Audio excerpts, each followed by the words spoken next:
It would be a great thing to denuclearize the peninsula, to get those weapons off of that, but the thing that is most dangerous about it is the character who holds the control over them today, Pompeo said in a discussion moderated by conservative New York Times columnist Bret Stephens at the Aspen Security Forum.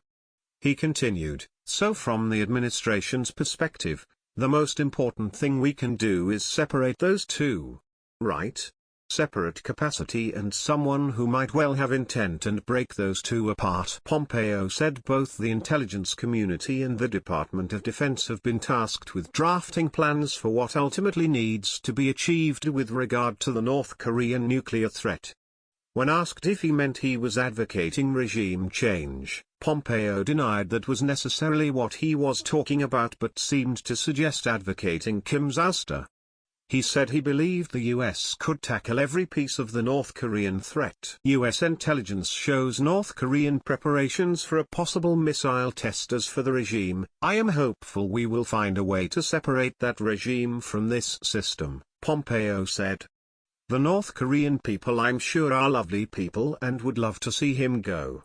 During the question and answer portion of the event, Pompeo clarified he did not view Kim's ouster as an unadulterated good for the U.S., and pointing to the unknown consequences, Pompeo asked, "What's behind door number 3?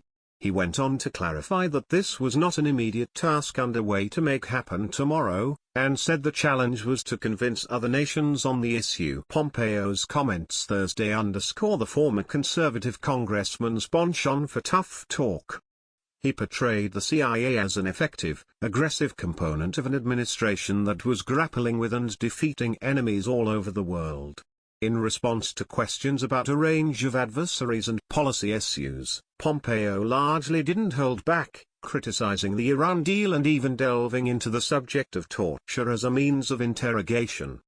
When asked about moving beyond the Army Field Manual on the use of torture as part of interrogations, Pompeo said he had not yet found a reason to do so and, for now, the CIA under him would follow the law without seeking to change it. Trump on waterboarding: "We have to fight fire with fire. I haven't had anybody present me yet with a situation where I didn't feel like the Army Field Manual was sufficient," Pompeo said. He pointed to his own confirmation testimony to say he would try to make a case to go beyond existing policy if he thought he needed to.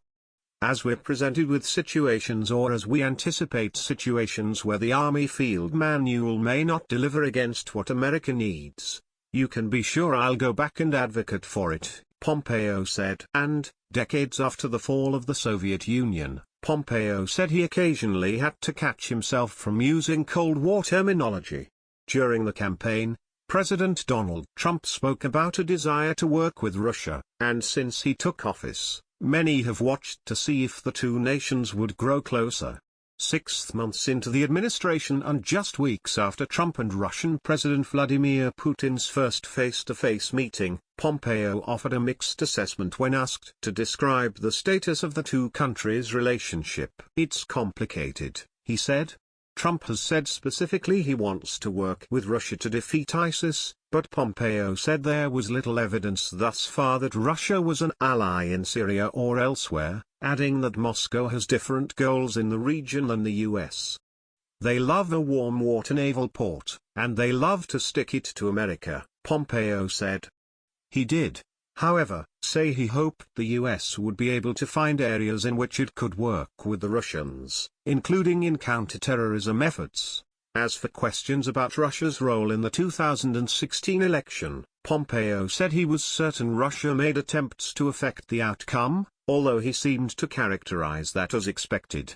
Asked if Russia tried to influence the election, Pompeo responded, "Of course, and the one before that, and the one before that. They've been at this a hell of a long time."